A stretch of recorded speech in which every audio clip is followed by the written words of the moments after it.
Distilling for me,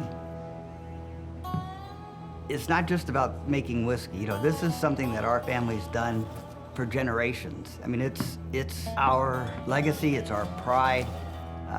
There's a lot that goes into that bottle besides just liquid. I'm very fortunate to be in Kentucky and to be able to go back to my ancestors. You know, I know where they're buried. Yeah, I can go visit. It's just a spiritual journey that I have with it. And I think bourbon for our family has always been like that. It's more than a job, it's more than the liquid, it's what we are, it's our essence.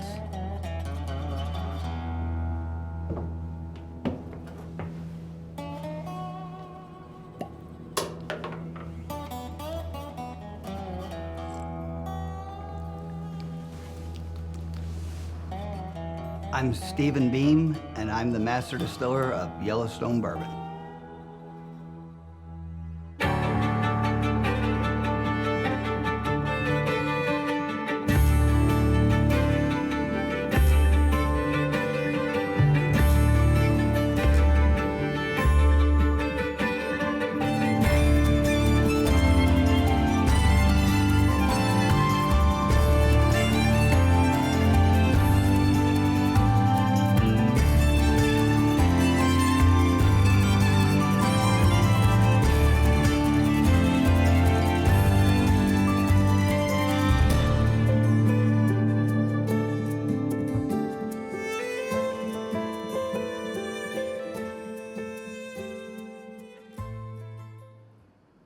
The very first mention of bourbon actually is in a deposition for a murder trial. The trial took place in 1797. It took place in a tavern, of course, and there was a mention of a barrel of whiskey there, and they referred to the barrel of whiskey as red whiskey. That was bourbon.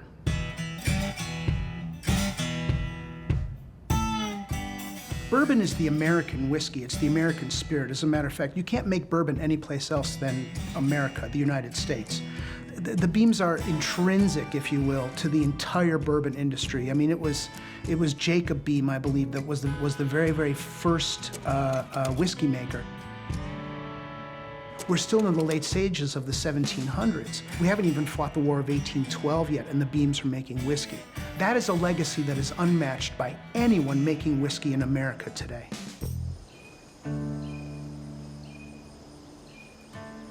When people ask, they assume that I've been around, that I grew up in the business. And I tell people that I grew up around the business. My father was in the business, but was out of it well before I was born. But I had aunts, uncles, cousins. Everyone was involved in the bourbon business, so it was always a conversation in the family.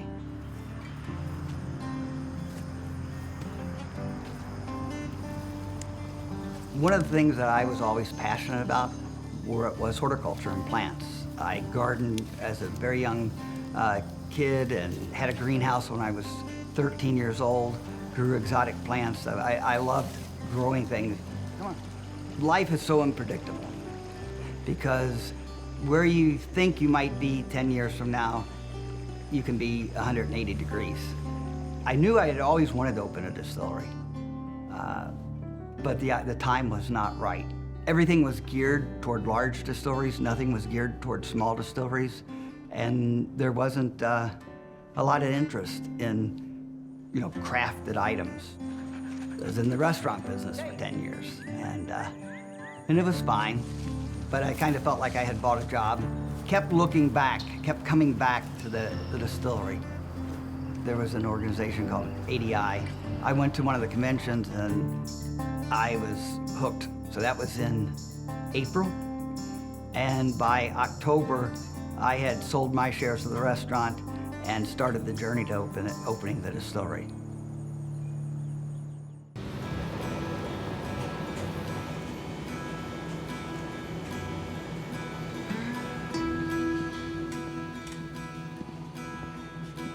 Chase, are you getting the titration on that?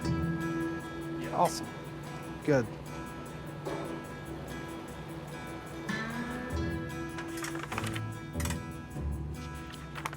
Which one is that? Which fermenter? 3. Fermenter 3? Awesome. Okay.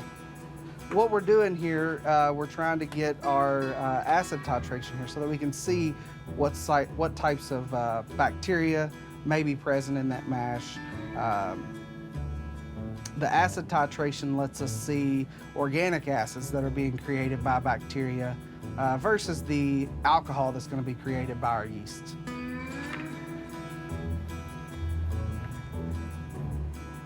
Have you done the gravity on that one already? Yeah.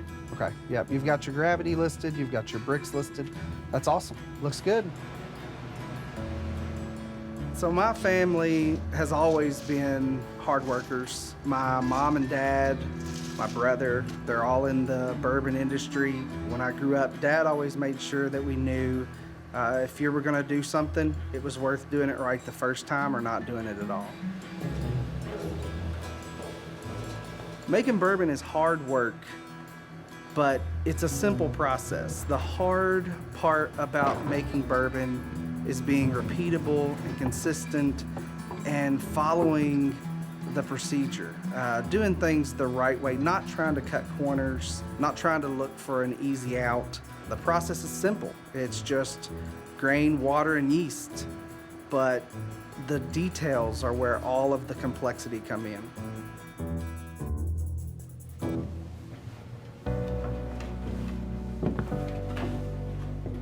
I'll tell you a very interesting story about Steve Beam.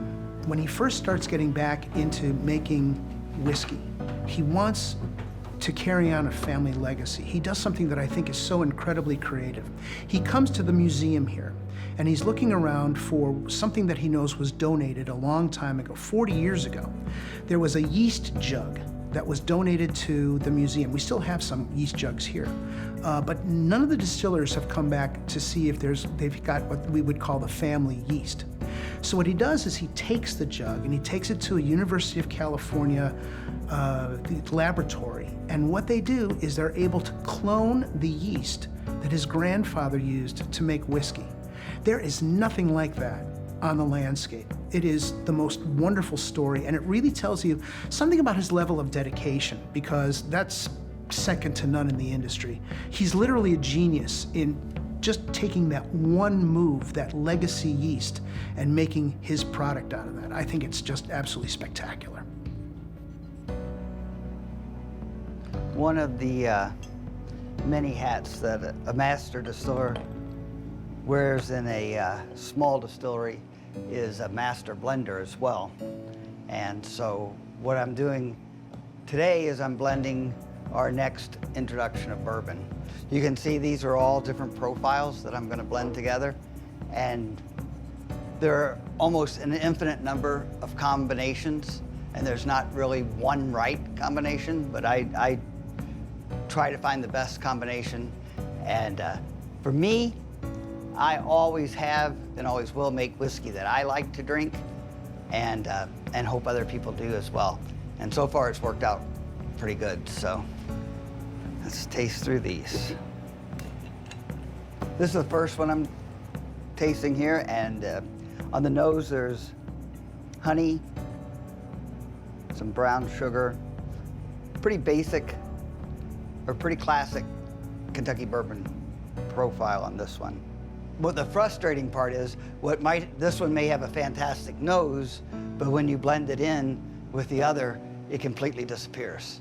So it's just a lot of trial and error and taste. So, you know, it's a tough job, but someone has to do it.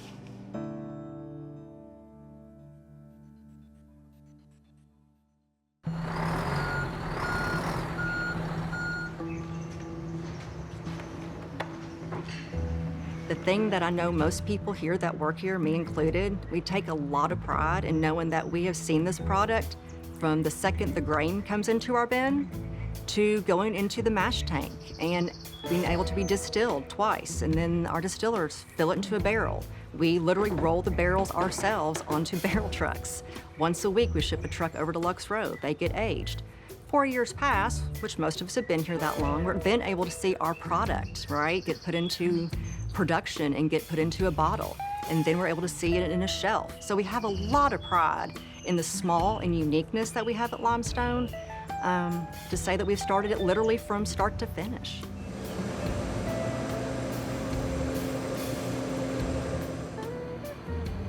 So whenever we receive in our grain, we're gonna get our grain probed from the truck so that we can get a nice accurate sample. This would be our corn coming in, and we're gonna take this corn and do all of our scientific testing on it. One of the first tests that we're gonna do is a contamination test. So we're just kind of looking through here, and we're just making sure that we don't have any large quantities of cobs, sticks, anything like that that maybe would have been in the fields. Most of our corn obviously needs to be corn. The moisture of our corn needs to be at a set percentage. The farmer typically dries it in their silos. We want to make sure that we're getting the right grain moisture content, because otherwise we're paying for water. So we want to make sure we're getting the right amount.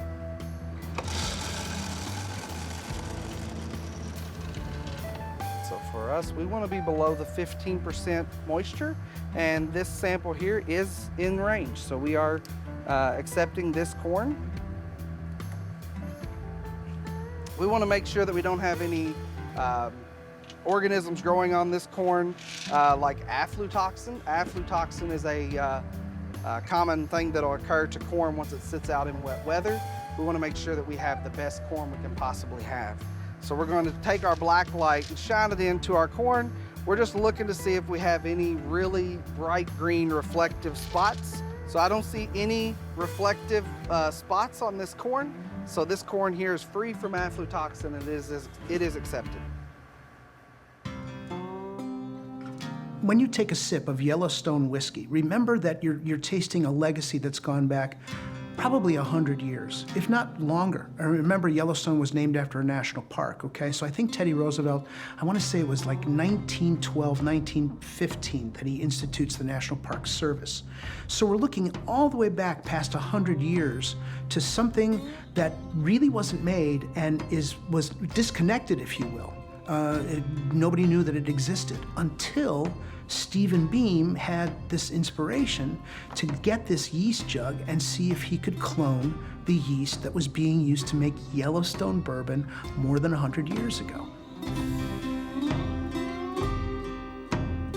The proper way to enjoy bourbon, any way you like to drink it. It doesn't make any difference if it's neat, on the rocks, or with diet soda. Whatever you enjoy, that is the essence of bourbon. But I really think the way to drink bourbon is with friends and enjoy the community. And it's really about camaraderie and enjoying it with other people.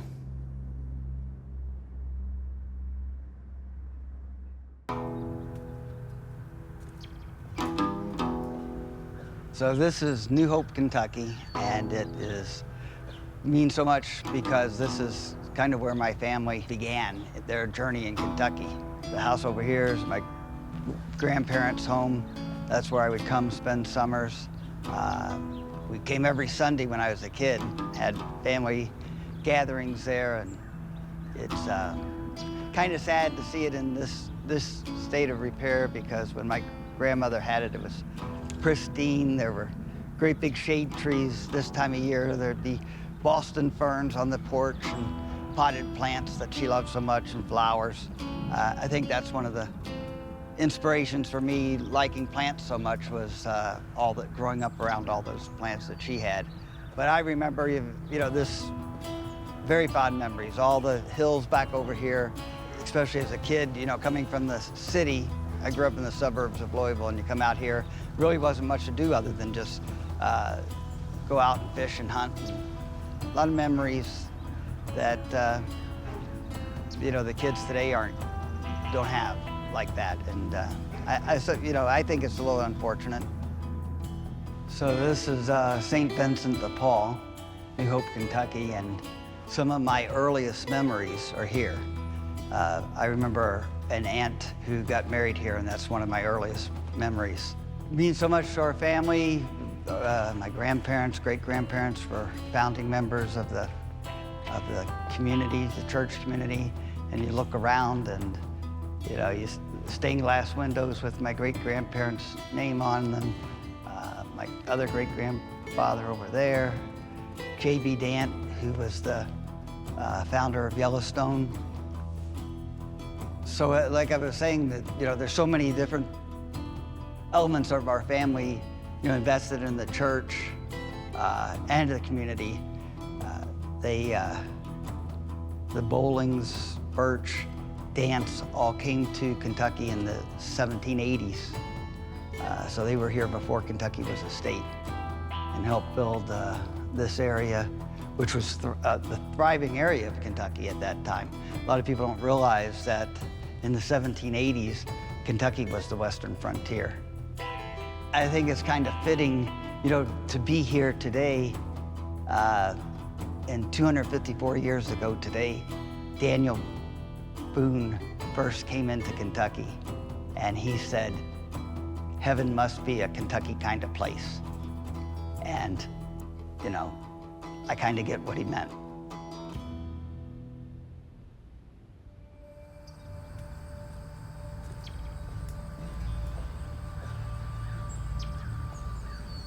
I really think that our family has such an impact on Kentucky bourbon.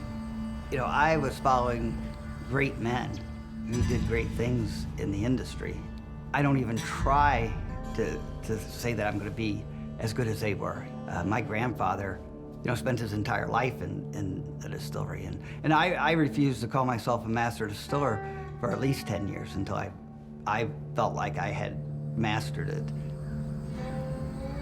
So Minor Case Beam was the oldest of his generation, and he kind of helped glue that generation together. So I had the vision of bringing our side of the family, our story out, because it had long been forgotten. And it's an important story, and I wanted it to be told. So, like I said, Minor Case Beam trained a lot of the people who would go on to train master distillers across Kentucky. So many different whiskeys, bourbons trace their master distillers' roots back to being trained by Minor Case. Well, Minor,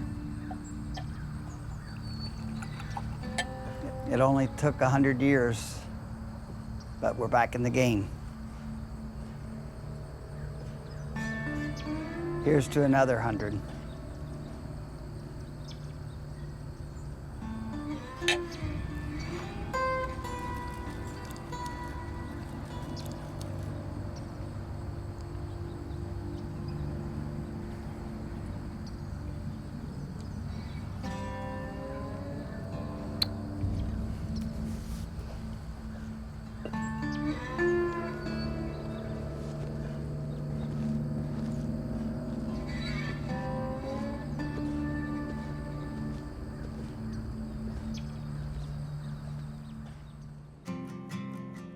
We've used the word legacy, and bourbon truly is an American legacy. It's kind of a love song in spirit form to who Americans are.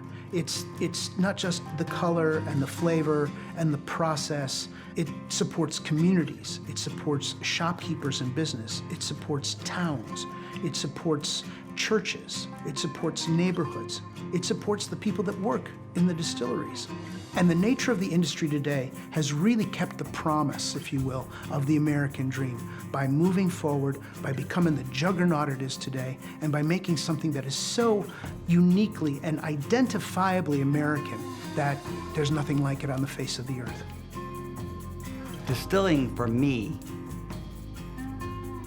it's not just about making whiskey. You know, this is something that our family's done for generations. I mean, it's our legacy, it's our pride. There's a lot that goes into that bottle besides just liquid. We make bourbon in good times, we make bourbon in bad times. We just make bourbon, and that's what we do. It's more than a job, it's more than the liquid, it's what we are, it's our essence.